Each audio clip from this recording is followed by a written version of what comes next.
Tweet చూసిన వాళ్ళకి అర్థమైపోద్ది. చెబుతున్నాడు వినండి అంటే ఆ డాష్ ఎవరంటే విజయసాయిరెడ్డి.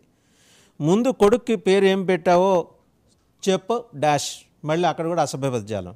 మరి టీడీపీ ఏం చెప్తుందో ఆవిడకి అర్థం కావట్లేదు. కానీ గత వైసీపీ ప్రభుత్వంలో టీటీడీ చైర్మన్ దగ్గర నుంచి TTD EO, Tirupati collector, SP, SV university, VC అందరూ రెడ్లే. ఇప్పుడు నియామకాలు జరగకముందే గగ్గోలు పెడుతున్న కసాయి రెడ్డి, ఇది కూడా ఇంకో విశేషణం. ఏం చెప్పుతో కొట్టాలి.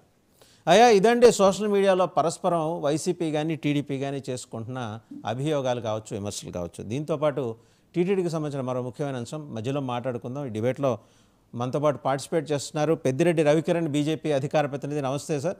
అలాగే ఉప్పలపాటి శ్రీనివాస్ చౌదరి గారు, టీడీపీ అధికార ప్రతినిధి. ఇంకా జెరూసలం మత్తయ్య గారు, వివాదాలకి సంచలనాలకి కేర్ ఆఫ్ అడ్రస్, హైదరాబాద్లో ఉంటారు. క్రైస్తవ సమాజం సంబంధించి ఏం మాట్లాడాలన్నా సరే ధైర్యంగా ముందుకు వచ్చి మాట్లాడుతుంటారు. వారు కూడా మనతో జాయిన్ అయ్యారు. అందరికీ నమస్తే. To start with Peddireddy Ravikiran గారు, ఇప్పుడు స్వాతిరెడ్డి, విజయసాయిరెడ్డి గారు, అలాగే చెవిరెడ్డి భాస్కర్ రెడ్డి గారు వారి ట్వీట్లు చూశారు, వారు ఉపయోగించిన పదజాలం చూశారు. 50 రోజులు అయిన తర్వాత కూడా ఇంకా మనకేంటంటే మలేరియా జ్వరం నుంచి బయటపడినా కూడా లక్షణాలు పోలేదని, ఇవేంటండి ఇంకా కులాలకు సంబంధించిన ప్రస్తావనలు చేయటం ఏంటి, తమ పరువుని తామే బజారుకి ఇడ్చుకోవటం ఏంటి? వాసుదేవన్ గారు, ముందుగా మీకు తోటి ప్యానలిస్టులకి 9 టీవీ వీక్షకులకు శుభోదయం అండి. విజయసాయి రెడ్డి గారికి ఈ ఇటీవల కాలంలో ఏదో అయ్యింది మొత్తానికి. అంటే ఒక సంచలనాలు చేయాలి, సంచలనాలు తన భాగం కావాలి, లేకపోతే లేనిపోని విషయాలు సృష్టించాలి అన్న దాని మీద పెద్ద ఎత్తున ఎక్సైజ్ చేస్తున్నట్టున్నారు ఆయన. ఇప్పుడు టీటీడీలో ఒక అదనపు ఈఓగా వెంకయ్య చౌదరి గారు నియమించారు. నియమించినంత మాత్రాన అందరినీ ఆ సామాజిక వర్గం నియమించేస్తున్నారు, అసలు వేరే కులస్తుల్లో మీకు ఎవరు కనపట్లేదా, సామాజిక న్యాయం పాటించరా అనే ముసలి కన్నీరు కాస్తున్న విజయసాయి రెడ్డి గారు ఒకసారి వారి యొక్క ఆత్మ పరిశీలన చేసుకోవాలి. He has to look in to himself. ఆయన లోపల ఆయన చూడండి, మీ పరిపాలన మీరేం చేశారు? మీరు వైవి సుబ్బారెడ్డి గారు, కరుణాకర్ రెడ్డి గారు ఇద్దరు రెడ్లేనా? వేరే వాళ్ళకి అవకాశం ఇవ్వలేదు కదా. మళ్ళీ ఈవోలుగా జవహర్ రెడ్డి గారు, లేకపోతే ధర్మారెడ్డి గారు, లేకపోతే జిల్లా కలెక్టర్లు, తిరుపతి జిల్లా కలెక్టర్ కూడా చైర్మన్ ఇప్పుడు మోహిత్ రెడ్డి మొన్నటి వరకు, అలాగే ఎస్పీలు, అలాగే వైస్ ఛాన్సలర్లు, అలాగే చీఫ్ సెక్రటరీగా మళ్ళీ జవహర్ రెడ్డి గారు, అలాగే డీజీపీగా రవీంద్రారెడ్డి గారు, ముఖ్యమంత్రిగా జగన్మోహన్ రెడ్డి గారు. అదే మొత్తం అంతా నింపేసుకొని మీరు సామాజిక న్యాయం గురించి ఈ రోజు మాట్లాడుతుంటే పోనీ అయిపోయింది, గతం అయిపోయింది. మీరేమో నా ఎస్సీలు, నా బీసీలు, నా ఎస్టీలు అంటుంటారు కదా. ఎన్నికలు అయిపోయిన తర్వాత ఇప్పుడు మీరు చూడండి, మీ పార్టీలో ఒకసారి చూడండి విజయసాయి రెడ్డి గారు, మీ పార్టీ అధ్యక్షుడు ఎవరు? జగన్మోహన్ రెడ్డి గారు. మీ పార్టీ అసెంబ్లీ ఫ్లోర్ లీడర్ ఎవరు? జగన్మోహన్ రెడ్డి గారు. మీ పార్టీ శాసన మండలి ఫ్లోర్ లీడర్ ఎవరు? లేల్ లప్పిరెడ్డి గారు. మీ పార్టీ లోక్సభ ఫ్లోర్ లీడర్ ఎవరు? మిథున్ రెడ్డి గారు. మీ పార్టీ రాజ్యసభ ఫ్లోర్ లీడర్ ఎవరు? విజయసాయి రెడ్డి గారు. మీ పార్టీ పార్లమెంటరీ కమిటీ చైర్మన్ ఎవరు? సుబ్బారెడ్డి గారు. అరే అందరూ రెడ్లేనా? మీ పార్టీలో ఇంకెవరు నా ఎస్టీలు, నా ఎస్టీలు, నా బీసీలు అన్న వాళ్ళు ఎవరు కనపడలేదా? కనీసం ఎన్నికలు అయిన తర్వాత కూడా మీరు మారా? పచ్చకావిలోకి లోకం అంతా పచ్చగా పిచ్చగా కనపడుతున్నట్టు అసలు ఏమీ జరగకుండానే జరిగిపోయిందని చెప్పేసి బట్టకాల్చి మీద పడేయటం విజయసాయి రెడ్డి గారికి తగదు. మీకు ఏదన్నా సైకలాజికల్ ఇబ్బందులు ఉంటే దయచేసి చెక్ చేసుకోండి. ఎందుకంటే అనవసరమైనటువంటి మీరు ఒకసారి చూడండి, 2014 నుంచి 19 వరకు చంద్రబాబు నాయుడు గారు ముఖ్యమంత్రిగా ఉన్నప్పుడు టీటీడీ చైర్మన్ గా ఎవరిని పెట్టారండి? చెదలవాడ కృష్ణమూర్తి గారు కదా. ఆయన ఎవరండి? ఏ సామాజిక వర్గం అండి? బలి సామాజిక వర్గం కాదా? ఆ తర్వాత సుధాకర్ యాదవ్ గారు కాదా? ఆయన ఏ సామాజిక వర్గం అండి? ఏంటి మీరు మాట్లాడేది? దెయ్యాలు వేదాలు వల్లిస్తున్నట్టు మీరు చేసినవన్నీ చేసి మొత్తం అందరినీ మీ తిరుపతి లిస్ట్ చేస్తే ఒక టాప్ 15 మందిలో మొత్తం మీ సామాజిక వర్గం ఉంటారు. అన్ని చేసినంత చేసి ఈ రోజు మా ప్రభుత్వం చాలా నిబద్ధతగా మా ముఖ్యమంత్రి గారు, ఎన్డీఏ ముఖ్యమంత్రి గారు చంద్రబాబు నాయుడు గారు డే 1 ప్రమాణ స్వీకారం చేసిన రోజే తిరుమలకి వెళ్ళి ప్రక్షాళన తిరుమల తిరుపతి దేవస్థానం నుంచే మొదలు పెడతానని చెప్పి హామీ ఇచ్చారు. అక్కడే స్వామి వారి సన్నిధిలో. ఆయన స్వామి వారికి అత్యంత భక్తుడు. ఆయన వెంటనే శ్యామలరావు గారిని తీసుకొచ్చారు. ఏ రకంగా పాత దాష్టికాలని ఎలా సరిదిద్దారో మనం చూస్తున్నాం. ఇది క్యూ లైన్ లో ఉన్న వారికి పాలు ఇస్తున్నారు, అలాగే ఏ టైం కా టైంకి వారికి భోజనం కూడా అందిస్తున్నారు, అలాగే పాదయాత్ర నడుచుకుంటూ వెళ్లే వాళ్ళకి దర్శనాలు కల్పిస్తున్నారు, అలాగే స్వచ్ఛ భారత్ మొత్తం ఆ యొక్క శుచి శుభ్రతని మొత్తం మార్చారు, సిస్టమ్ ఆ నాణ్యతని పెంచారు, ఫుడ్ నాణ్యతని పెంచారు, లడ్డు నాణ్యతని పెంచుతున్నారు.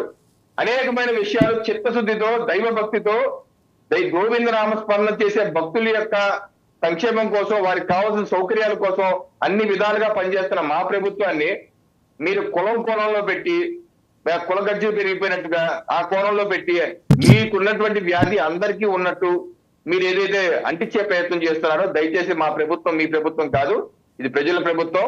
ప్రజలు 164 మందిని మీ యొక్క పాలనని చేత్కరించుకొని మా యొక్క ఎన్డీఏ కూటమికి అధికార సేవకి అవకాశం ఇచ్చారు. తప్పనిసరిగా మీలా కాకుండా మెరుగైనటువంటి పరిపాలన చేస్తాం, మెరుగైన సేవలు ప్రజలకు అందిస్తాం. విజయసాయి రెడ్డి దయచేసి గుర్తారు. రైట్. ఇప్పుడు మత్తయ్య గారి దగ్గరికి వెళ్దాం ఒకసారి. మత్తయ్య గారు, టీటీడీకి సంబంధించి ఇంకేదో వివాదం మొత్తానికి ఏంటంటే వెంకటేశ్వర స్వామికి క్రైస్తవ సమాజం దగ్గర అవుతుందనే దానికి ఇండికేషన్ లాగా కనిపిస్తుంది.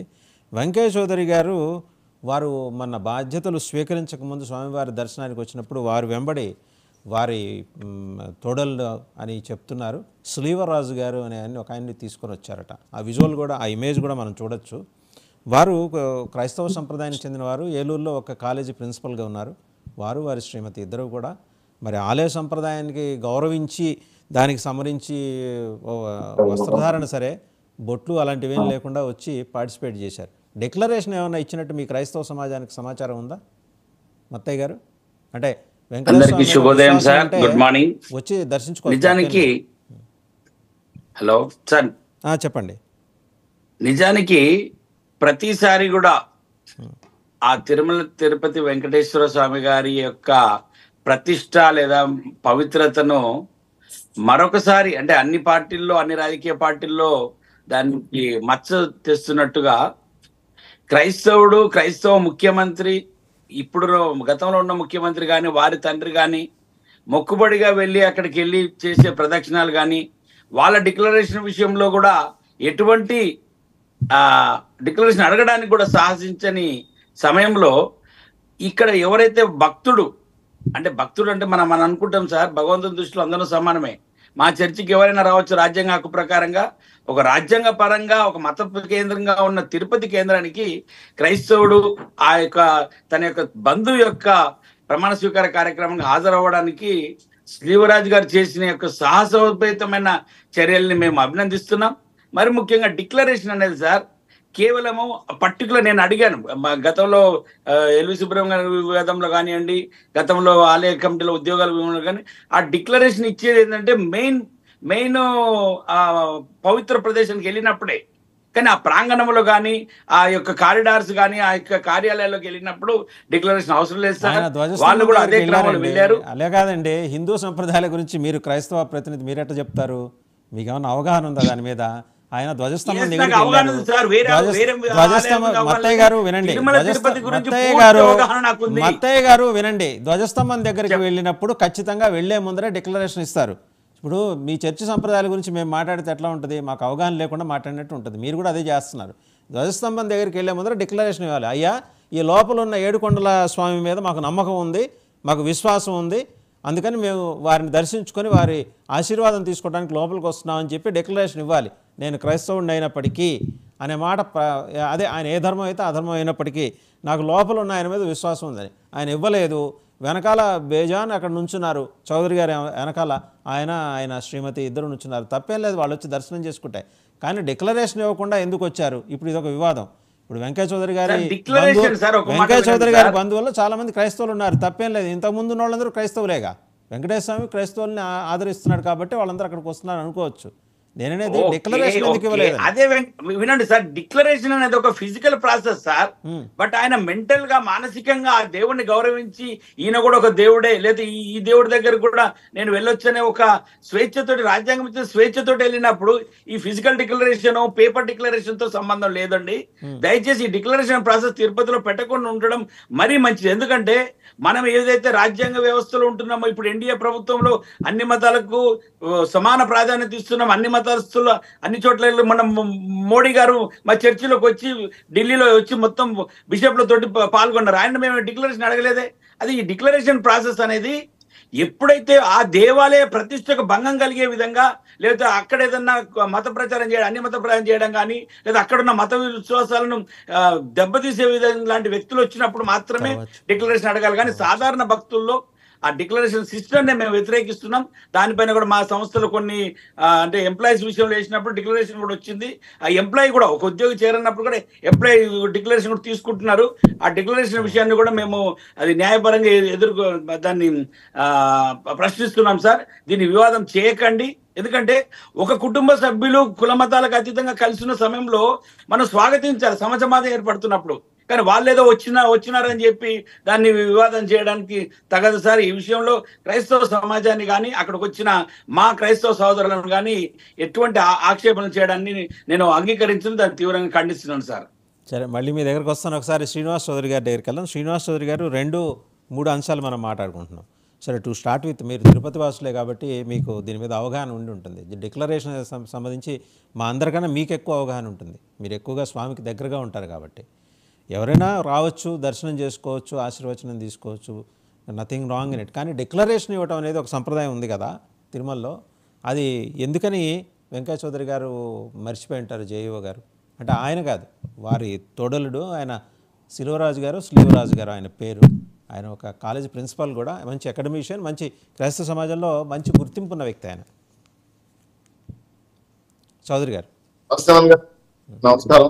మొదట మీకు డబల్ టీవీ ప్రేక్షకులకి, అలాగే ప్యానల్ లో ఉన్న బీజేపీ నేత కిరణ్ గారికి, వైఎస్ఆర్ లక్ష్మణరావు గారికి, అలాగే మత్తయ్య గారికి నా నమస్కారం. తిరుమల తిరుపతి దేవస్థానం నిత్యం హరినామస్వరంతో మారుతుంది. మాకు ఉదయాన్నే రైల్వే స్టేషన్ దగ్గర నుంచి, బస్ స్టాండ్ దగ్గర నుంచి కొండెక్కే వరకు స్వామి వారి యొక్క భక్తనామాలను ప్రకటిస్తుంది. మాకు కూడా చాలా మనశ్శాంతిగా ఉంటున్నారు కలిపి. గత 5 ఏళ్లుగా విధ్వంస పరిపాలనలో భాగంగా తిరుమలని ఒక వ్యాపార సంస్థగా మార్చేశారు. గతంలో సోనియా గాంధీ గారు వచ్చారండి, ఆవిడ కూడా క్రిస్టియన్. ఆవిడ డిక్లరేషన్ సంతకం పెట్టి పెట్టారు. ఇలా చాలా మంది శ్రీలంక నుంచి వచ్చే మంత్రులు కానీ, అలాగే వాళ్ళ ప్రైమ్ మినిస్టర్లు కానీ, విదేశీయుల నుంచి వచ్చే కొంతమంది విదేశీయులు కానీ, రష్యన్స్ కానీ, అమెరికన్స్ కానీ, లండన్ నుంచి వచ్చేవాళ్ళు కానీ చాలా మంది ఖచ్చితంగా స్వామివారి యొక్క భక్తి నియమాలు మేము అంగీకరిస్తున్నాం, స్వామివారి మాకు గౌరవం ఉంది, మేము దర్శనం చేసుకుంటాం అని చెప్పి డిక్లరేషన్ సంతకం పెట్టేసి పోతాం. అది ప్రపంచాన్ని చల్లగా చూస్తున్న వెంకటేశ్వర స్వామికి భక్తిపూర్వకమైన రెస్పెక్ట్. దీన్ని ఒక నిబంధనగా పెట్టి తెలవేశారు. సో వేరే వాళ్ళు వచ్చినప్పుడు చాలా ఏ మతస్థులు వచ్చినా కూడా వాళ్ళకి డిక్లరేషన్ ఇస్తారు. ఇది కారణం ఏంటంటే హిందూ మతాన్ని గౌరవిస్తున్నాం అని. గతంలో ముఖ్యమంత్రి గారు ఎప్పుడు బ్రహ్మచారికి వచ్చినా భార్యను తీసుకురాడు, డిక్లరేషన్ సంతకం పెట్టాడు, అనేక రకమైన గర్వపూరితమైన కార్యక్రమాలు చేసి తిరుమల పవిత్రతకి అపవిత్ర చేసినట్టు మనం చూస్తాం.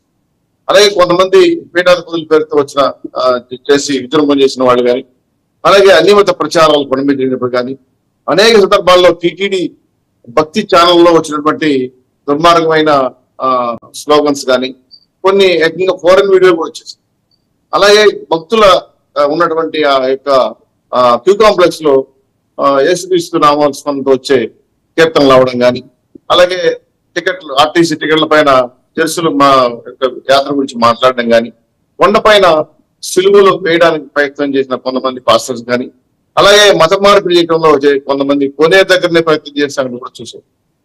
ఇది చూస్తే ఒక రకంగా బాధ కలిగిస్తుంది. అన్యమత ప్రచారం పైన, కొండ మీద జరుగుతున్న అక్రమాల పైన కొంత భక్తులైనటువంటి వెంకటేశ్వర భక్తుల పట్ల కొంత నిజంగానే మనోభావాలు దెబ్బతింది. కానీ నేను కొలంబియా వెళ్ళాను సార్. అక్కడికి వెళ్ళినప్పుడు మసీదులోకి వెళ్ళాను.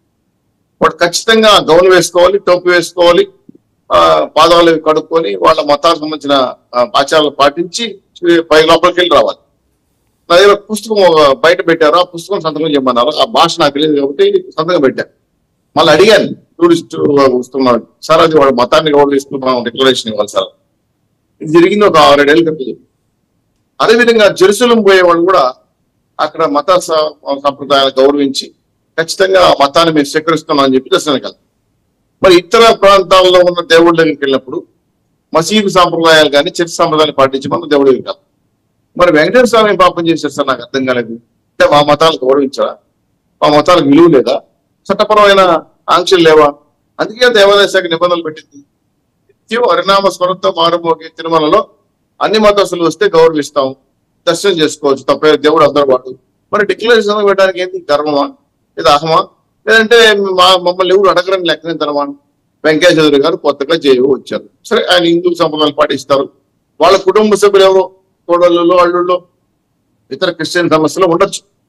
మా బావగారు మా బంధువు ఇంకో చేయబోయే అడిషనల్ ఇవ్వగా ఇచ్చారు కాబట్టి మేము సంతకం పెట్టము, లేదంటే పెట్టనివ్వలేదా? ఆల్రెడీ అక్కడ ఇంకా చాలా వ్యవస్థల్లో మార్పులు జరగలేదు కాబట్టి ఇంకా కొంతమంది పాత సంప్రదాయాలు కనపడుతున్నారు. వాళ్ళు ఏమైనా మిస్గైడ్ చేశారా? అల్టిమేట్ గా అయితే క్వశ్చన్ చేయాల్సింది వెంకయ్య చౌదరి గారు. ఎందుకంటే కొత్తగా జీవో వచ్చారు. ఎవరు వచ్చినా ఆ ఎండోమెంట్ సంప్రదాయాన్ని మనం అమలు చేయాలి. దాన్ని వదిలేసి తన బంధువులను కూరను పక్కన పెట్టుకోవడం అనేది అంటే గత ప్రభుత్వం తప్పిదాలు మీరు చేయకూడదు. శ్రీనివాస్ చౌదరి గారు ఆయన ఉద్దేశపూర్వకంగా చేసి ఉండకపోవచ్చు, కానీ అక్కడ ఉండే ప్రోటోకాల్ ఆఫీసర్ చెప్పాలి కదా, ప్రోటోకాల్ డిపార్ట్మెంట్ చెప్పాలి కదా. ఇక్కడ తప్పు అయింది కాదు, ప్రోటోకాల్ డిపార్ట్మెంట్ అంటున్నా. నేనే పాయింట్ రాశాను. వెంకయ్య చౌదరి గారు తప్పు చేసుకుంటూ పోయొచ్చు. అక్కడ ఆల్రెడీ పాత అధికారులే ఉన్నారు, ఇంకా మేము మార్చలా. ఆ పాత సిసిలు, పాత టెంపుల్ ఇన్స్పెక్టర్లు, పాత వీళ్ళకి ఏంటంటే అంటే ఒక రకంగా చెప్పాలంటే జగన్మోహన్ గారి పరిపాలన అలానే మన మీద ఉంది. దాన్ని మార్చేదానికి ఇప్పుడు ఆయన తీసుకొచ్చాం. సో వాళ్ళు కనీసం డిక్లరేషన్ ఇవ్వమని చెప్పాలా, కనీసం ఎవరైనా కనుక్కోవాలా?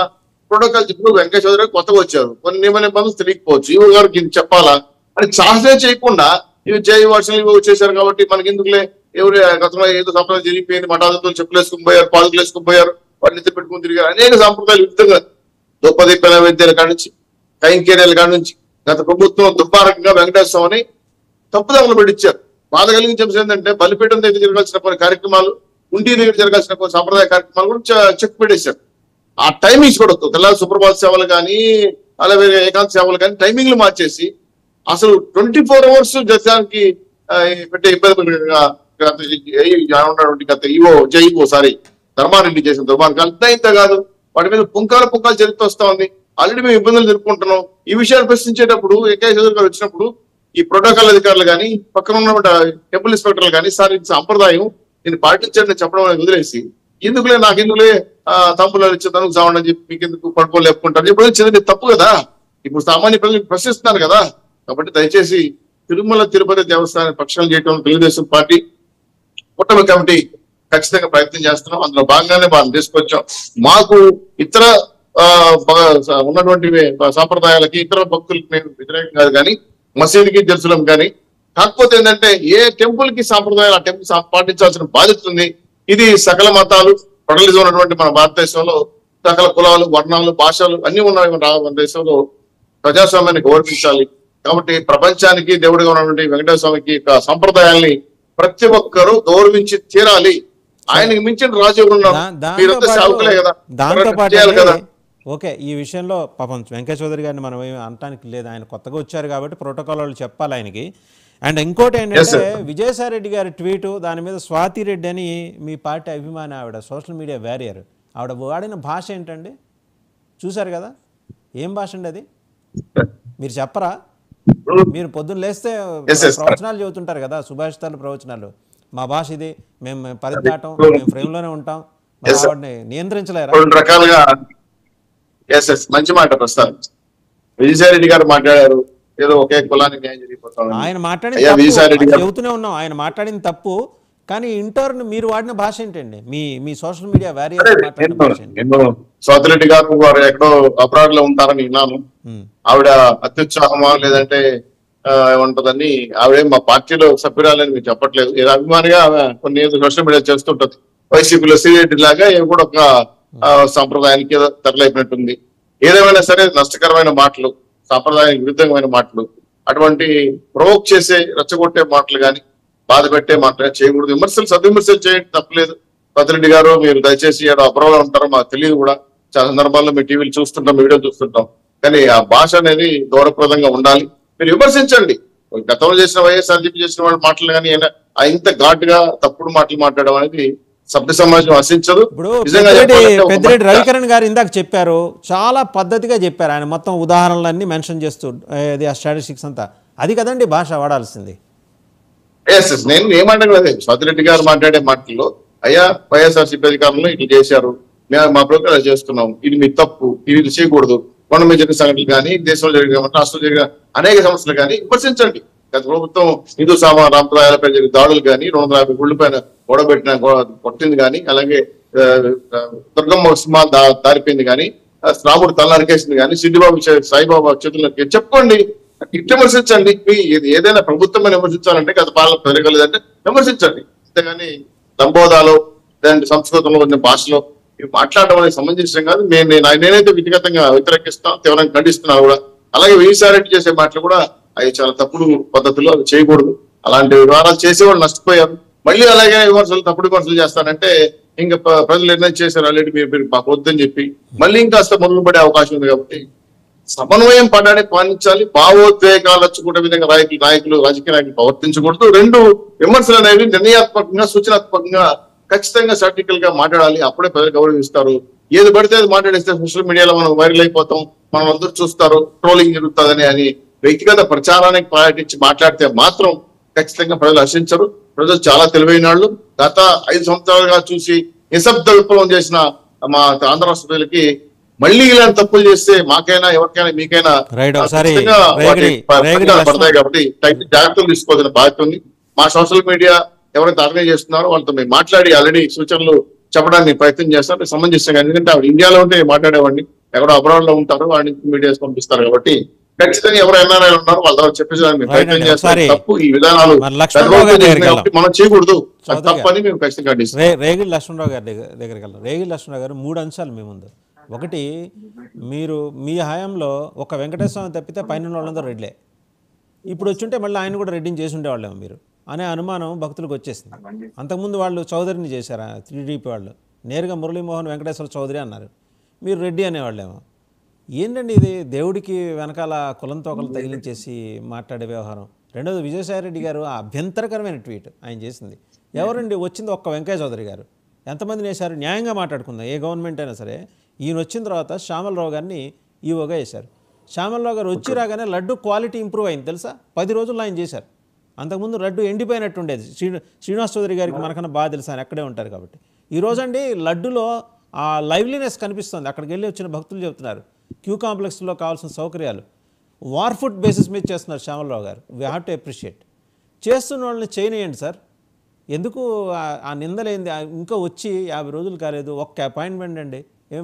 మీరు తెచ్చుకోలేదా ధర్మారెడ్డిని? అక్కడెక్కడో డిఫెన్స్ సర్వీస్లో ఉన్నాయని తీసుకొచ్చి చేయలేదా? తీసుకొచ్చి పైన మీరు అరాచకం చేయలేదా? ఆయన ఏం అరాచకం చేయడానికి రాలా. ఖచ్చితంగా వెంకయ్య చౌదరికి మంచి పేరు. ఇంతకుముందు ఎండీసీ చైర్మన్గా, అది వైస్ చైర్మన్ అండ్ ఎండీగా చేశారు ఆయన విజయవాడలో, ఏపీలో. తర్వాత డెప్యుటేషన్ మీద వెళ్ళి సెంట్రల్ సర్వీస్కి మళ్ళీ వచ్చారు. What's wrong in it? అంటే ఇంకెవరు కమ్మవాళ్ళు ఎవరు అక్కడ ఉద్యోగాలు చేయకూడదా? ఏంటండి ఇది? వాసుదేవ్ గారు గుడ్ మార్నింగ్ అండి. మీకు ప్యానల్ ఉన్న పెద్దలకి, WNT వీక్షకులకి, యాజమాన్యానికి హృదయపూర్వక నమస్కారాలు. మీరు తిరుపతి దేవస్థానం గురించి, వెంకటేశ్వర స్వామి గురించి మాట్లాడుతూ ఉన్నారు కాబట్టి నేనేమంటానంటే, సార్ హిందూ యొక్క సాంప్రదాయాల్ని, హిందూ మతం యొక్క ఆచారాలను మేము కూడా గౌరవిస్తాం.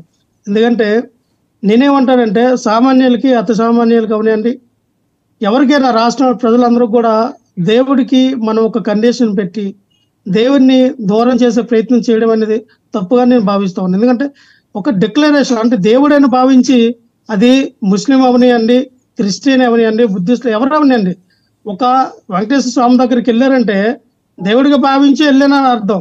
మళ్ళీ అక్కడ డిక్లరేషన్ ఫామ్లు అడిగారంటే దానికి ఏ రకంగా పెట్టారో ఏంటనేది మరి ఆలోచించుకోవాలి. ఎందుకంటే యాక్చువల్ అయితే ఒక మరియమ్మను పూజించిన వ్యక్తులే హిందూ దేవాలయాలకు వెళ్తారండి. క్రిస్టియన్స్లో వాళ్ళు మాత్రమే మామూలుగా వెళ్తారు. కానీ ఒరిజినల్ క్రిస్టియన్స్ ఎవరైనా క్యాథలిక్స్లో ఉంటే మ్యాక్సిమం హిందూ దేవాలయాల దగ్గరికి వెళ్ళరు. ఎందుకంటే వాళ్ళకి కొన్ని నియమ నిబంధనలు ఉంటాయి, వాళ్ళు వెళ్ళరు, అసలు ఆ విగ్రహారాధన చేయడానికి కూడా ఇష్టపడరు. సో అలాంటి వ్యక్తులు కూడా కొంతమంది ఇల్లు కూడా మీరు డిక్లరేషన్ ఇవ్వండి అంటే ఏంటనేది ఆలోచించాలి. ఇంకోటి అంటే హోమ్ మినిస్టర్ గారు అనిత గారు, మరి ఆవిడ కూడా క్రిస్టియనే, ఆవిడ కూడా వెళ్ళారు. మరి ఆవిడ కూడా డిక్లరేషన్ ఇచ్చారా లేదా తెలియదు, ఒకసారి శ్రీనివాస్ చౌదరి గారే చెప్పాలి. ఆవిడ మన రీసెంట్గా వెళ్ళారు, ఆవిడ ప్యూర్ క్రిస్టియన్. అలాగే సార్ ఇస్తే మంచిదే, మీ భాషలో ఇస్తే మంచిదే, మీకు కాదంట్లా. నేనేమంటానంటే దేవుణ్ణి దూరం చేయొద్దు. గతంలో ఎస్సీ ఎస్టీ బీసీ మైనార్టీ చాలా మందికి కూడా గుడిలో ప్రవేశం లేకుండా చేశారు. చేయడం ద్వారానే కదా దేవుళ్ళని వెలిసారు ఎక్కువ మంది, చేయడం ద్వారా కదా వేరే దేవుడిని ఎత్తుక్కున్నారు. ఈ అధునాతన కాలంలో కూడా దేవుడిని దూరం చేయడం ఏంటి? దేవుడు అన్నమాట అందరికి హక్కు కదా. మనకు కష్టం వచ్చినప్పుడు, మనకు బాధ వచ్చినప్పుడు ఏదో ఒక దేవుడు మనల్ని కాపాడుతారులే అని ఏదో ఒకటి మనం రూపం పెట్టుకొని మనం అందరిని ఆరాధిస్తాం. ఇవన్నీ ఓకేనండి. మనం వాటిని పొద్దున నచ్చిన 6 దేవుని గంటలకి పూజిస్తారు. వాట్సాప్ మెసేజ్లు సుభాషితాలు బాగానే ఉంటాయి. నేను అనేది ఒక్కో టెంపుల్కి ఒక ట్రెడిషన్ ఉంటుంది, ఒక చర్చికి ఒక ట్రెడిషన్ ఉంటుంది. వాటికన్ సిటీకి వెళ్ళి- ఏముంటుంది సార్? మా వాటికన్ చర్చిలో ఎప్పుడు సిటీకి కూడా నేను ఒకటే డిక్లరేషన్ ఫామ్ అడుగుతున్నా. అడగలేదే. లక్ష్మణరావు గారు, వాటికన్ సిటీకి వెళ్ళి నేను వితౌట్ డిక్లరేషన్ లోపలికి వెళ్ళి అక్కడ చేసుకోవచ్చా? కుదరదు. వాటికన్ సిటీలో స్పష్టమైన నిబంధనలు ఉన్నాయి. నాకన్నా మీకన్నా మా అత్తయ్య గారికి ఎక్కువ తెలుసు. ఆయన క్రైస్తవ సంఘాల ప్రతినిధి, క్రైస్తవ ఉద్యమ నాయకుడు. ఆయనకి తెలుసు మనం ఆ సంప్రదాయం Yes, గురించి నాకు నేను తెలియనప్పుడు నేను నేను మత్తయ్య గారికి ఒప్పుకుంటా. మొత్తం ఆయనకి తెలుసు సార్. ఆయన నాకు తెలుసు. క్రైస్తవ మతంలో ఇది అంటే ఆయనకున్నంత నాలెడ్జ్ మాకు లేకపోవచ్చు మతపరంగా. నేనేమంటానంటే వాసుదేవన్ గారు, ఎవరికైనా ఉంటే ఎవరి ఆచారాలు వాళ్ళు గౌరవిస్తేనే, కానీ మ్యాండేటరీ చేయకూడదు అంటున్నా నేను. Declaration Yes, form yes. అన్నది మ్యాండేటరీ చేయకూడదు. దేవుణ్ణి మీరే దూరం చేస్తూ ఉన్నారు అంటే మీరే అంటారు. క్రిస్టియన్స్ అందరూ కూడా మత మార్పులు చేస్తున్నారు, మా అందరిని కూడా మతంలోకి మార్చేసుకుంటున్నారు. ఒక మాట నాకు తెలిసిన అనుకోండి. మూలంలో పక్కా మసీదులో ఖచ్చితంగా చెప్తున్నాడు కదా. డిక్లరేషన్ చేస్తే లాభం. శ్రీనివాస్ గారు, Mandatory అది. శ్రీనివాస్ గారు, మీ సంప్రదాయం మీరు కొనసాగించాలి, మీకు కాదనట్లా. మీరు దూరం చేయొద్దని చెప్తున్నాం. నేను ఏమంటానంటే మీరు ఏ డిక్లరేషన్ ఉందో చేయండి, మీకు చేయొద్దు, మీరు ఎందుకు చేస్తారు మేము అనట్లా. కానీ దేవుడిని దూరం చేయొద్దు అన్నా. ఎవరో ఒకరు వస్తారు, ఆ యొక్క బాధకి ఏ దేవుడికి మొక్కితే ఏ దేవుడు కరుణిస్తాడా అని మనకు బాధ వచ్చినప్పుడల్లా చాలా మంది దేవుళ్ళు గుర్తుకొస్తారు. మన దగ్గర డబ్బులు ఉండి బాగా బతికినప్పుడు దేవుళ్ళు గుర్తుకురారండి. మనకు కష్టం ఏదో వచ్చినప్పుడే ఏదో దేవుడికి మొక్కితే ఆ సమయంలో ఒక అద్భుతం జరిగింది అనుకోండి, ఆ దేవుడిని మనం నిరంతరం పూజిస్తాం. సో అలాగే నడుస్తుంది. నేనేమంటానంటే ఇది కూడా పెద్ద రాదంతం చేయొద్దు, దీన్ని కూడా ఎక్కడ కూడా ప్రజల్లోకి తప్పుడు విధానంలో తీసుకెళ్లొద్దని నా యొక్క మనవం. ఎందుకంటే ఎవరో హిందూ దేవతలు, హిందూ దేవదేవుల్ని ఎక్కడ కూడా హింసపరచాలనో వాళ్ళు తక్కువ చేయాలని మా ఉద్దేశం కాదు. కానీ అందరూ కూడా ఈ రోజు చెట్టుకి పొట్టుని కూడా పూజించే దేశంలో మనం ఉన్నామండి. సో నేనేమంటానంటే వాసుదేవన్ గారు, ఖచ్చితంగా మీరు అన్నిటికీ మంచి పాయింట్ తీసుకొచ్చారు. ఆ తిరుపతిలో ఇదివరకు అంటే రెడ్డిని కమ్మని కులానికి ఆపాదించడం కాకుండా, ఎవరైతే ఆ యొక్క నిధుల్ని దుర్వినియోగం కాకుండా టీటీడీకి సంబంధించిన నిధులు ఆ యొక్క మీ యొక్క సాంప్రదాయాలకు వినియోగిస్తారో, అలాగే ఇదివరకు ఎలాగైతే వినియోగించారో ఆ రకంగా వినియోగించాలని మేము మనస్ఫూర్తిగా కోరుకుంటున్నాం. ఇంకోటి, విజయసాయి రెడ్డి గారు గురించి మాట్లాడారు సార్. విజయసాయి రెడ్డి గురించి కూడా ఆయన పెట్టిన ట్వీట్కి శ్వేతారెడ్డి గారు మాట్లాడిన భాష మనం చూసాం. అలాగే ఒక స్వాతి రెడ్డి గారే కాదండి, సాక్షాత్ హోమ్ మినిస్టర్ గారు కూడా, మన అనిత గారు కూడా హోమ్ మినిస్టర్ అవ్వకముందు హోమ్ మినిస్టర్ అయిన తర్వాత కూడా ఆవిడ ట్వీట్ చేశారు, డిఎన్ఏ మాది ఎన్డీఏ కూటమి, డిఎన్ఏ కూటమి కాదని. సార్, సంసార పక్షంగా ఉన్న వాళ్ళకి డిఎన్ఏతో పని ఏంటండి? సంసార పక్షంగా లేని వాళ్ళకి డిఎన్ఏతో పని, కానీ సంసార పక్షంగా ఉన్న వాళ్ళకి డిఎన్ఏతో పని ఏంటని నేను ప్రశ్నిస్తున్నా. అలాగే ఇదే హోమ్ మినిస్టర్ గారు హోమ్ మినిస్టర్ అవ్వకముందు ఏమన్నారంటే భారతమ్మని భారతమ్మ అంటారు, విజయమ్మని విజయమ్మ అంటారు. అంటే భారతమ్మని భారతమ్మ అని, విజయమ్మని విజయమ్మ అన్న వాళ్ళని, ఆ అమ్మ అమ్మని పిలిచిన వాళ్ళు వాళ్ళ నాన్నలు భారతమ్మకున్న విజయమ్మకి ఏమవుతారో మీకు తెలుసా అని అన్నారంటే ఆవిడ యొక్క విజ్ఞతకి వదిలేస్తున్నాం. అటువంటి మాట్లాడచ్చా? మిమ్మల్ని అనితమ్మ అన్నాం, మిమ్మల్ని అనితమ్మ అనగానే మా నాన్నగారు మీకు ఏదైనా అవుతారని అర్థమా? నాది మా నాన్నగారికి మీకు ఏదైనా లింక్ ఉందని అర్థమా? తప్పండి. ఒకళ్ళు మన అమ్మను సంబోధిస్తాం, ఇది మన భారతదేశం సాంప్రదాయం. ఒక స్త్రీ కనబడగానే ఒక చెల్లిగా తల్లిగా భావించి మనం మాట్లాడతాం. దాన్ని కూడా మనం తప్పుగా చిత్రీకరించి ప్రజెంటేషన్ చేయడం ఏంటి? భాష కూడా అది మీరు మాట్లాడినా ఎవరు మాట్లాడినా సమాజంలో మంచి చేసే విధానంగా ఉండాలి. కానీ మనం మాట్లాడే మాటలు బట్టి సమాజంలో వ్యతిరేకంగా వెళ్ళి అవి దాడులకో, ఇంకా కక్షపూరితమైన రాజకీయాలకో ఇంకో దానికో దాడులు తీయకూడదు. రైట్. ఇంకొకటి, చెవిరెడ్డి భాస్కర్ రెడ్డి ఆయన కుమారుడి గురించి చెప్పాడు. ఆయన శుద్ధపూస సంప్రదాయవాసి, ఉన్నత విద్యాభ్యాసం చేసుకొని విదేశాల్లో ఉన్నవాడు. ఆయన అరెస్ట్ చేయడం ఏంటండి? పోలీసులకు తెలియదు కదా విదేశాల్లో చదువుకున్న వాళ్ళని అరెస్ట్ చేయకూడదని. వాళ్ళ తెలియనితనం మీద అరెస్ట్ చేశారు. వాళ్ళని క్షమించేయండి. నేరం అక్కడ స్పష్టంగా కనపడినప్పుడు, ఆయన అక్యూజ్డ్గా ఉన్నప్పుడు, నేను నేరస్తుడు అంటలా, నిందితుడు అంటున్నా. దాంట్లో నిందితుడిగా ఉన్నప్పుడు అరెస్ట్ చేస్తారు. లుకౌట్ నోటీస్ జారీ చేసిన తర్వాత విదేశాలకు వెళ్లాల్సిన నెసిటీ ఏంటి? పైగా దాని మీద ట్వీట్లు ఏంటి? అంటే ఎంతో కొంత అంటే ఇప్పుడు కూడా మారరా అండి మీరు? అధికారం పోయిన తర్వాత కూడా మీలో మార్పు రాదా లక్ష్మణరావు గారు? వాసుదేవన్ గారు అధికారంలోకి వచ్చి 50 రోజులు దాటుతూ ఉంది. ఎలక్షన్లో జరిగినటువంటి అల్లర్లోవి ఎలక్షన్లో అటు చూసిన పుల్లవర్తి నాని గారు ఏ రకంగా మరి అక్కడ ఉన్నటువంటి మా కార్యకర్తలు ఇళ్ళని తగలబెట్టేసినప్పుడు వాళ్ళని పరామర్శించడానికి వెళ్ళినటువంటి మోహిత్ రెడ్డి గారు పరామర్శించడానికి వెళ్తే వాళ్ళ మీద రీఅటాక్ చేసి వాళ్ళ మీద దాడులకు పాల్పడి ఈయన మొత్తం అక్కడ ఆ సంఘటనలు అంతా క్రియేట్ చేసి ఈ రోజున 307 పెట్టి ఎస్ మోహిత్ రెడ్డి గారు ఇదంతా కూడా పులివర్తి నాన్న గారిని చంపడానికి ప్లాన్ చేశారంటే అది ఎంతవరకు సభని మేము అడుగుతా ఉన్నాం. ఎస్ మీరు ఎవరి మీద పడితే మీరు ఇప్పుడు అధికారంలోకి వచ్చారు. అదే మేము అధికారంలోకి వస్తే మీరు అధికారంలోకి వచ్చారు కాబట్టి ఇప్పుడు మోహిత్ రెడ్డి గారి మీద 307 పెట్టారు. అలాగే పిన్నెల రామకృష్ణారెడ్డి గారి మీద 307 పెట్టి ఆయన్ని జైల్లో పెట్టారు. మీరు ఎంతమందిని జైల్లో పెట్టాలనుకుంటారు పెట్టండి. మీ కాదంట్లా మీరు టార్గెట్ పెట్టుకున్నారు, రెడ్ బుక్ పెట్టుకున్నారు. రెడ్ బుక్ హోల్డింగ్ అంతా కూడా రాష్ట్ర వ్యాప్తంగా ఎక్కడ పడితే అక్కడ హోల్డింగ్ పెట్టారు, పెద్ద పెద్ద ఇవి పెట్టి. అంటే ఈ రెడ్ బుక్ లో ఉన్నటువంటి పేర్లందరూ కూడా మీరు ఒకటే ప్రశ్న అడుగుతాను లక్ష్మణరావు గారు. బీటెక్ రవిని వేటాడి వెంటాడి ఆయన అరెస్ట్ చేసి తీసుకొచ్చుకున్నప్పుడు మీకు శుద్ధపూస మాటలు తెలీదా? ఎంత అరాచకం చేశారు, ఎంత అరాచకం చేశారు, ఏ మాటకు ఆ మాట మాట్లాడాలి.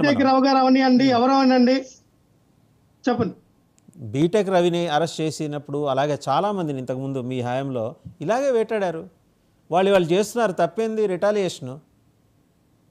ఓకే సార్, తప్ప నేను అదన్నా ఇదంతా పొలిటికల్ వెండెట్టగా చూడాలి, రాజకీయ కక్ష వేధింపులే. ఎందుకంటే మనం ఏదో ఒక దాన్ని పూర్తిగా ఫుల్ ఫ్లెడ్జ్డ్గా ఉన్ని ఆధారాలతో మనం అరెస్ట్ చేసి వాళ్ళు పాప జైలు పెట్టారనుకోండి, ప్రజలు కూడా హర్షిస్తారు. ఈ క్రిస్టల్ క్లియర్గా అర్థమవుతుంది కదా. ఒకరి తర్వాత ఒకరు తీసుకెళ్లి జైల్లో పెడుతుంటే అది మాకు పోయేదేం లేదు, ప్రజలు గమనిస్తారండి.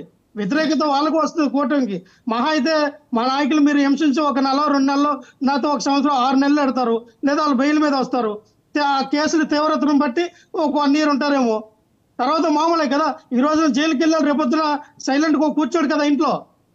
వాడు అవకాశం కోసం ఎదురు చూస్తూ ఉంటారు కదా ఎవరైనా. సో నేనేమంటానంటే రాజకీయాల్లో ఈ యొక్క రీసైక్లింగ్ అంటే పొలిటికల్ రివెంజ్ తీర్చుకోవడానికి, యాస్ నువ్వు 1 దెబ్బ కొట్టావు నేను 2 దెబ్బ కొట్టాలి, నువ్వు 2 దెబ్బలు కొట్టావు నేను 4 దెబ్బలు కొట్టాలనే టైం వరకు మనం ఎదురు చూడటం అంటే, అందులో కూడా చంద్రగిరి లాంటి నియోజకవర్గం, ఇప్పుడు మోహిత్ రెడ్డి గారు లాంటి విషయం కానీ, మన పల్నాడులో జరిగినటువంటి ఆ పిన్నెల రామకృష్ణ గారి విషయంలో చాలా సున్నితమైన ప్రదేశం సార్. అక్కడ ఆ వైలెన్స్ చాలా ఎక్కువగా ఉంటుంది. ఖచ్చితంగా ఆ వైలెన్స్ ని మనం ఆ తేనె పొట్టిని రాయితో కొట్టినట్టే, సైలెంట్ గా ఉన్న తేనె పొట్టి మీద రాయితో కొడితే ఎలా ఉంటుందంటే బగ్గుమన ఉంటుంది. రేపొద్దున అటువంటి పరిస్థితులు ఏర్పడడానికి కారణాలు ఉంటాయి. సో నేనేమంటానంటే చేయండి, మీ యొక్క రివెంజ్ అంతా తీర్చుకోండి, తప్పులేదు, చేయమనే చెప్తా ఉన్నాం.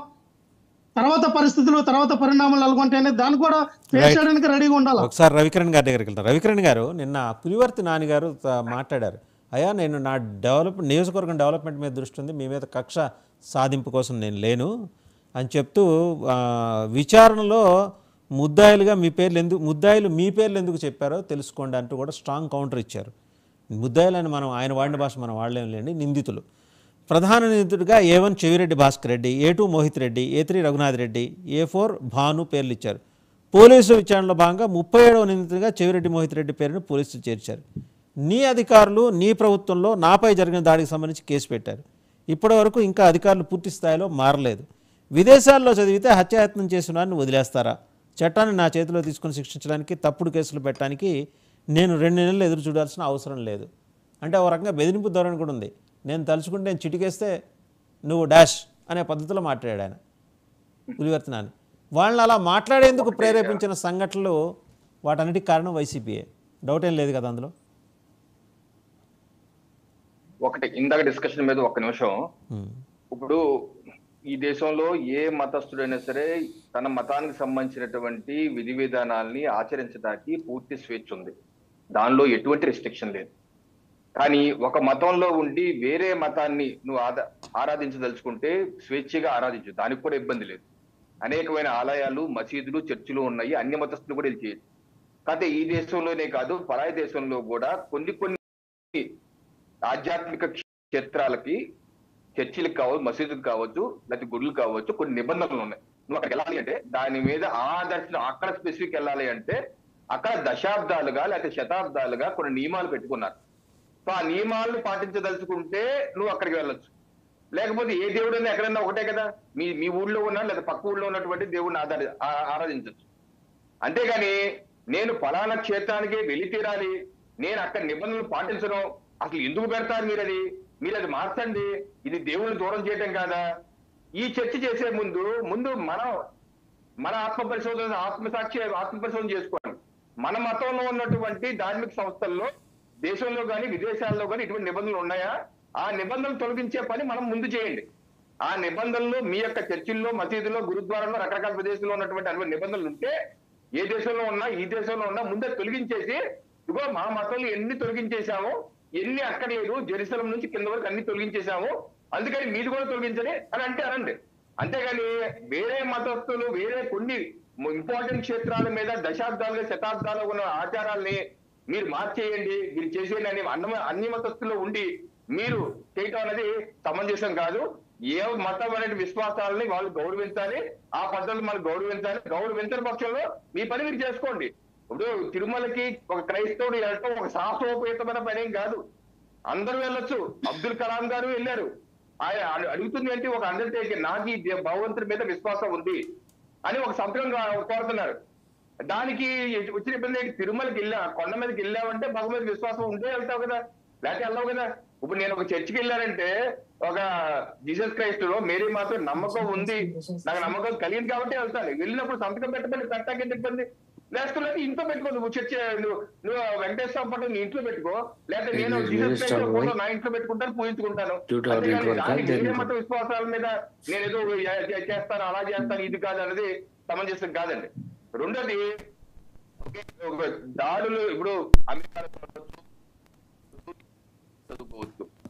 అలాగే మన పేరు నాని గారు అబ్బాయి కూడా, పేరు కిట్టు గారు కూడా, ఆయన కూడా ఎక్కడ కూడా విదేశాల్లో చదివారు. ఆయన కూడా మొన్న ఎన్నికల్లో పోటీ చేశారు. మరి ఆయన మీద ఎలక్షన్ టైంలోనే ఆయన సొంతంగా ఆయన 5-6 మంది అనుచరులతో జనసేన కార్యకర్తల మీద దాడి చేసిన విషయంలో అటెంప్ట్ మర్డర్ అతని మీద కేసు బుక్ అయిందా లేదా? అది ఎలక్షన్ టైంలోనే మే 3-4 తారీఖు బుక్ అయింది. అలాగే ఇప్పుడు ఈయన విషయంలో కూడా, మోహిత్ రెడ్డి గారి విషయంలో కూడా ఆయన మీద దాడి, ఏదైతే పులవర్తి నాని గారి మీద దాడి ఎలక్షన్ టైంలోనే జరిగింది. అది కూడా పద్మావతి విశ్వవిద్యాలయం లాంటి స్ట్రాంగ్ రూమ్, జిల్లా వ్యాప్తంగా ఉన్నటువంటి ఈవీఎంలు భద్రపరిచినటువంటి ప్రదేశంలో, ఆ ప్రాంగణంలోనే ఆయన మీద హత్యాయత్నం దాడి జరిగింది. మరి ఆ దాడి మీద అప్పుడే కేసు బుక్ అయింది, విచారణ జరుగుతుంది. ఆ విచారణలో భాగంగానే ఇప్పుడు వరకు 30 పైగా అరెస్ట్ అయ్యారు.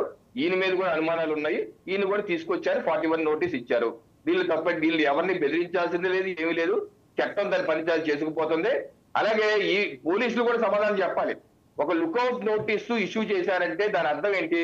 లుకౌట్ నోటీస్ అంటే ఎయిర్పోర్ట్ లో నుంచి కానీ, పోర్ట్ నుంచి కానీ దేశం వదిలి వెళ్ళిపోకుండా ఒక వ్యక్తి మీరు ఒక లుకౌట్ నోటీస్ ఇచ్చారు అంటే ఏంటి? ఆ వ్యక్తి మీకు ఇప్పుడు వరకు విచారణలో అతను ఎక్కడ ఉన్నాడు ఏంటో తెలియట్లేదు, అతను ఎవరో ఏంటో ఎక్కడో ఆనవాళ్ళు లేవు కాబట్టి అటువంటి నోటీస్ ఇస్తారు. ఎవరు ఇస్తారు? ఎస్పీ, పై స్థాయి అధికారులు. మరి మోహిత్ రెడ్డి గారి అంశంలో అటువంటి మీకు అతను దొరకలేదా? ఈ 50 రోజులుగా అతను దొరకలేదా? దొరకకుండా అండర్ గ్రౌండ్ అయిపోయాడా? అందుకని మీ లుకౌట్ నోటీస్ ఇచ్చారా? లుకౌట్ నోటీస్ ఇచ్చిన వ్యక్తిని ఈ రోజు మీరు తీసుకొచ్చి 41 నోటీస్ వచ్చి పంపించేశారు. లుకౌట్ నోటీస్ ఎవరికి ఇస్తారు? తీవ్రమైనటువంటి ఆరోపణలు ఉన్న వ్యక్తి, ఆధారాలు ఉన్న వ్యక్తి మీద కదా. మరి ఇటువంటి విషయంలో మీరు కేవలం 41 నోటీస్ ఇచ్చేసి ఎందుకు గంటలో పంపించేశారు? ఆ మాత్రం దానికి ఆయనకి బెంగళూరులో ఇమిగ్రేషన్ అధికారులు ఆపి ఎందుకు అరెస్ట్ చేశారు? ఏం జరిగింది అన్నది పోలీస్ అధికారులు కూడా దాని పూర్తి సమాచారం చెప్పాలి వాసుదేవన్ గారు. రైట్. చౌదరి గారు, ఫైనల్గా చెప్పండి.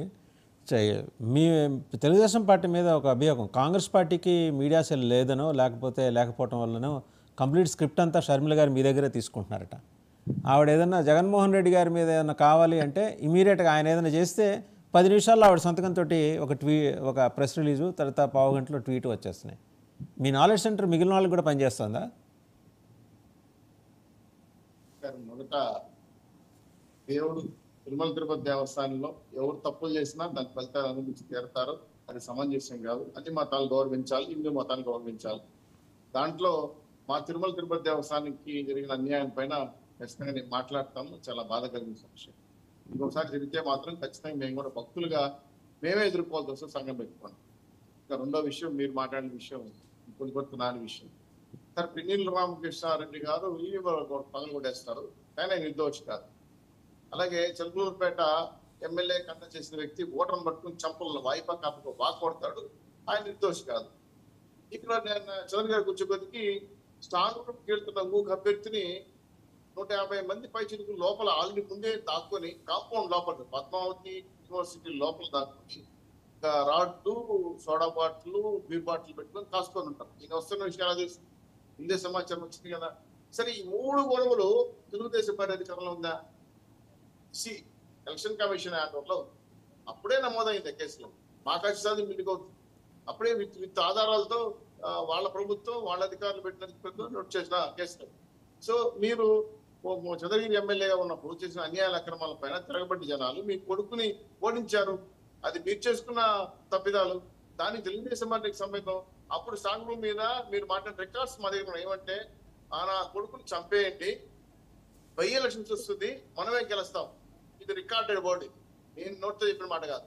ఈ మోహిత్ రెడ్డి గారు మాట్లాడిన మాట విత్ రికార్డు ఉంది, సబ్మిట్ చేశారు అప్పుడున్న ఎస్పీ గారికి, అప్పుడున్న సిఐ గారికి, అధికారులకి.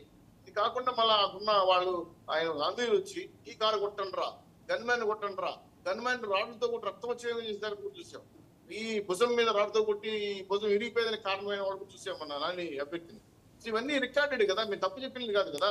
పోలీసులు ప్లస్ హాస్పిటల్లో సర్టిఫికేట్లు ఇచ్చారు, ఏమైనా అత్యాచారం చేశారని చెప్పి కనబడుతుంది కదా, కోర్సే కనపడుతున్నాయి కదా. సో ఇటువంటి సిచ్యువేషన్ లో మీరైనా మేమైనా తప్పు చేస్తే తప్పని చెప్తాం. కాబట్టి ఎలక్షన్ కమిషన్ పరిధిలో జరిగిన ఈ అన్యాయాల అక్రమాలు ఎలక్షన్ కమిషన్ కోర్టు చేసింది, కేసు పెట్టింది. మరి మీరు 50 రోజులు ఎక్కడున్నారు? బెంగళూరులో ఉన్నారా, గోవాలో ఉన్నారా, లేదా వేరే ప్రాంతం అండర్ గ్రౌండ్కి వెళ్ళిపోయారా? వచ్చి నోటీస్ చేసుకోవచ్చు, లాయర్ పెట్టుకొని. మీ నాన్నగారు కూడా, చెవిరెడ్డి గారు కూడా లాయరే కదా, ఆయన మీద కూడా దాదాపు నాకు తెలుసుకుంటే 6 కేసులు 2 కేసులు ఉన్నాయి, ఆయనే వాదించుకుంటున్నాడు కదా. మరి ప్రజాస్వామ్య వ్యవస్థలో మిమ్మల్ని తీసుకొచ్చి అరెస్ట్ చేయలేదు కదా. మీరు బయట దేశాన్ని పారిపోవద్దండి, మీ మీద కేసులు ఉన్నాయని చెప్పి నియంత్రించారు. అంతేగాని మిమ్మల్ని అరెస్ట్ బేడీలు వేసుకొని అంకుశ సినిమాలో తీసుకురాలేదు కదా. తీసుకొచ్చి స్టేషన్లో వచ్చి మిమ్మల్ని కనబరిచి, అరెస్ట్ కనబరిచి 41 నోటీసుల కింద మీ అభియోగాలు ఉన్నాయండి, మీరు కోర్టులో నిరూపించుకోండి చెప్పి చాలా సాధారణంగా గౌరవంగా పంపించేశారు కదా. దీన్ని అన్యాయం ప్రపంచం. సార్, ఒక మాట, ఫేస్బుక్ లో రంగనాయకమ్మ కేసు పెడితే ముసలావిడ 90 ఏళ్ళు ఎత్తుకుమ్మ జైల్లో బారేశారు, వితౌట్ నోటీస్, 41 నోటీస్ కూడా లేదు. ఇంత దుర్మార్గం మేము చేయలేదు కదా. విదేశాలకు పారిపోవద్దని నియంత్రించాం, మీరు కేసులు తేల్చుకోండి అని చెప్పాం. తీసుకొచ్చి స్టేషన్ సంతకం పెట్టి స్టేషన్ బెయిల్తో వదిలేశారు మా వాళ్ళు. నేను ఉదయాన్నే 10 గంటలకి పద్మావతి ఎస్సీ పోలీస్ స్టేషన్ పోయాం. మేము పోతే ఏం జరిగిందంటే, గొడవ జరుగుతారు, మమ్మల్ని పిలిచారు సాక్ష్యాలుగా. మేము అడిగిపోతే ఏమి జరగలేదు. వీళ్ళు 8 గంటల నుంచి చెవిరెడ్డి గారు బయట కూర్చోన్నారు. ఆయన నోటీస్ పెట్టుకొని చెప్పి సంతకం పెట్టమంటే కొంచెం బాధపడుతుంది, పెట్టాలని చెప్పి లాయర్ తప్పదండి పెట్టాలంటే పెట్టి పంపించేశారు. అంతా నాకు తెలిసి 20 మినిట్స్ అయిపోయినాయి. వీళ్ళు బయట కూర్చున్నారు కావాలని. బయట పంపించేసిన తర్వాత మీడియా ముందు చెప్పాలని చాలా గంట బయట కూర్చున్నాయి. మళ్ళీ మీడియా వాళ్ళు కొంతమంది వచ్చారు, వాళ్ళకేదో వాళ్ళ అనుకూల మీడియా